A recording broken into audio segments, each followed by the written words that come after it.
Graça e paz, meu amado.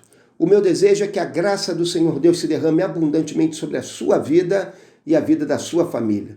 Efésios 5,18 é um texto muito conhecido do povo de Deus. É uma ordem de Deus para a sua igreja, é um mandamento do Senhor para a sua igreja. É um mandamento que se manifesta em duas afirmações, uma positiva e uma negativa. E os cristãos devem obedecer às duas. Diz-nos o seguinte, a palavra de Deus: e não vos embriagueis com vinho, no qual há dissolução, mas enchei-vos do Espírito. Paulo está falando a uma igreja nova, aquela igreja de Éfeso. Provavelmente, muitos daqueles crentes estavam acostumados à embriaguez produzida pelo vinho.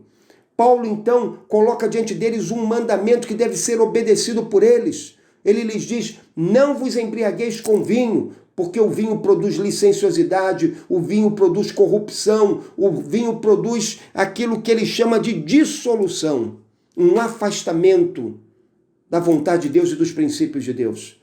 E então ele traz um novo mandamento. E ele diz: mas enchei-vos do Espírito.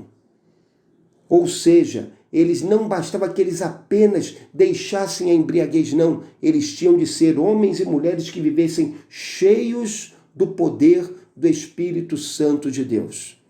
Eu creio que esse é um mandamento de Deus para a igreja hoje. Eu creio que essa é a grande vontade do Senhor para todos nós que somos seus servos. Deus quer que nós sejamos homens e mulheres que vivam a plenitude do seu Espírito.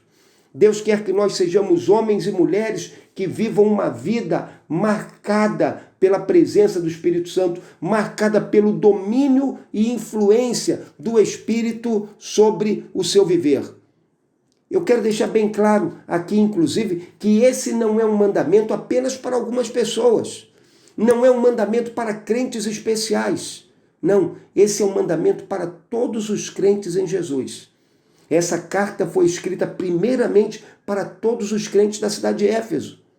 E todos eles deveriam ouvir essa exortação do apóstolo Paulo, esse mandamento da parte de Deus, e deveriam ser cheios do Espírito. Essa carta hoje, ela é uma carta para toda a igreja de Cristo. E todos nós, como servos do Senhor, devemos viver vidas dominadas pelo Espírito Santo, vidas sob a influência do Espírito Santo de Deus.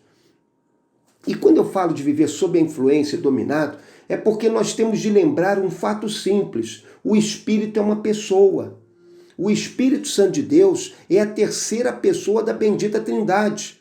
Ele não é uma força, ele não é uma energia, ele não é algo, ele não é um fluido, não. Ele é uma pessoa. E uma pessoa pode influenciar outra. Você sabe disso na sua experiência pessoal. Você sabe da maneira como os pais influenciam os filhos. Você sabe da maneira como os amigos influenciam os nossos filhos. Por quê? Porque uma pessoa pode exercer influência e domínio sobre outra pessoa. Assim, o Espírito Santo de Deus, ele é a terceira pessoa da Trindade. E ele quer exercer o seu domínio e a sua influência sobre nossas vidas. Nós não devemos pensar em ser cheio do Espírito como ser cheio de um líquido, ou como ser cheio de algum tipo de gás ou de vapor. Não é essa a ideia. Não. A ideia é de você viver uma vida sob a influência do Espírito Santo de Deus, de tal maneira que o Espírito Santo de Deus vai orientar o seu viver, vai transformar o seu viver, de tal maneira que, porque você viverá sob a influência do Espírito Santo de Deus, as virtudes do Espírito se manifestarão na sua vida. Por isso que a Bíblia fala em Gálatas 5 do fruto do Espírito. Aquele fruto que é produzido em nossas vidas quando nós vivemos debaixo do domínio e da influência do Espírito Santo de Deus. E essa influência, esse domínio do Espírito Santo de Deus, ele vai se manifestar na nossa vida sobre todo o nosso ser. Ele vai se manifestar sobre os nossos pensamentos, ou seja, sobre a nossa mente. Ele vai se manifestar sobre os nossos sentimentos, sobre as nossas emoções, o nosso coração. E ele vai também se manifestar sobre as nossas decisões, porque a nossa vontade será influenciada pelo Espírito Santo de Deus. e nós vamos começar a tomar decisões frutíferas e benéficas, porque estaremos vivendo sob a direção do Espírito do Senhor. Nós que fomos vivificados pelo Espírito Santo, estaremos agora andando sob a sua direção, sob a sua influência. E dessa maneira a nossa vida será uma vida próspera e bem-sucedida diante de Deus. Mas o que é, de fato, na prática, ser cheio pelo Espírito Santo? Ser cheio pelo Espírito Santo é você ter a sua vida completamente submissa ao Espírito do nosso Deus. É você se render absolutamente a Ele, reconhecendo que você só terá uma vida realmente satisfatória e feliz quando você viver em obediência a Ele e à sua vontade. Ser cheio do Espírito Santo é viver uma vida de comunhão obediente ao Espírito. É viver em um relacionamento com Deus, de intimidade, e isso, é claro, conquistado através da oração, da palavra, através da experiência devocional de meditar na palavra de Deus. Então, você vai viver uma vida de comunhão obediente com Ele. Você vai estar na presença dEle, você vai se deleitar nele, você vai ter percepções dadas por Ele e você vai obedecer a Ele em todos os níveis da sua caminhada. Então, também ser cheio do Espírito, é também viver sob a capacitação e o poder do Espírito para a realização da sua obra. Quando nós lemos a Bíblia, nós descobrimos a história de vários personagens que foram revestidos com o Espírito para realizarem uma determinada tarefa.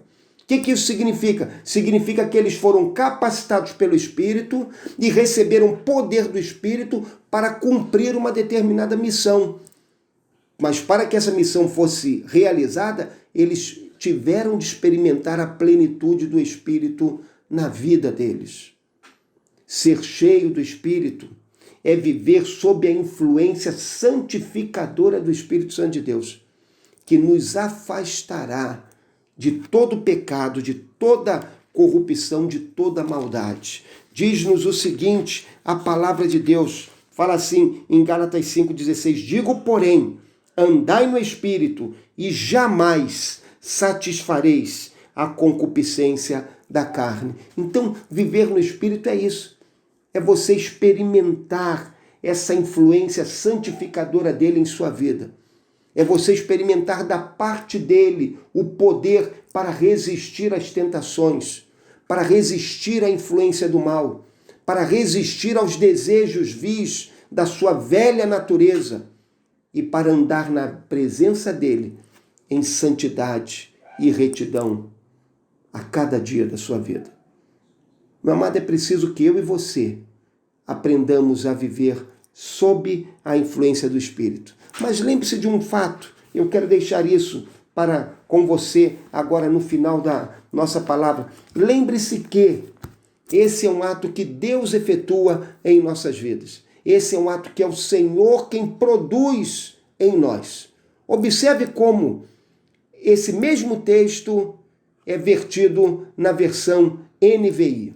Diz assim, não se embriaguem com vinho, que leva à libertinagem, mas deixem-se encher pelo Espírito. Seja essa a nossa experiência.